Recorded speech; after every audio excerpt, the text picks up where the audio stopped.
3-4 kilometre पर्यंत पण शोधा. आम्ही त्यातलं मला तुम्ही फोटो सांगितलं की छोटंसं आम्हाला वाटलं होतं, पण नाही दिलं, मग आम्ही सोडून दिलं.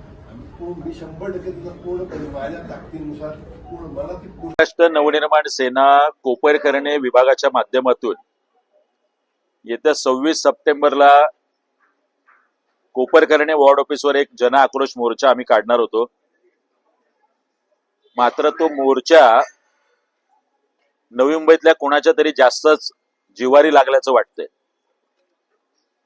आणि त्याचाच राग मनात धरून या समाजकंटकांकडून काल महाराष्ट्र नवनिर्माण सेनेचा मोर्चाचा लावलेला जो बॅनर आहे ते फाडण्याचं कृत्य झालं.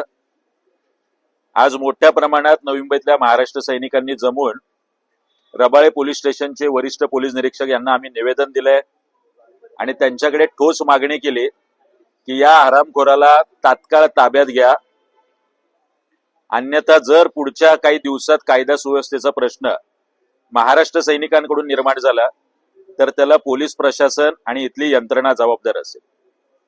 कुणाच्या पोटात हे दुखतंय हे येत्या काही दिवसात कळेल आणि त्या 26 सप्टेंबरच्या मोर्चानंतर या येत्या 48 तासात जर शोध लागला नाही तर तो मोर्चा कोपरखैरणे पोलीस स्टेशनवरती वळवायला महाराष्ट्र नवनिर्माण सेनेला भाग पाडू नये एवढी एक विनंती वजा मागणी आम्ही वरिष्ठ पोलीस निरीक्षकांकडून केली.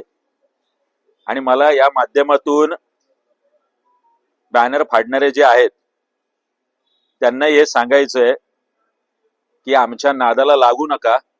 चुकून जर आम्हाला भेटलात तर बॅनर सारखे महाराष्ट्र सैनिक तुम्हाला फाडल्याशिवाय राहणार नाही.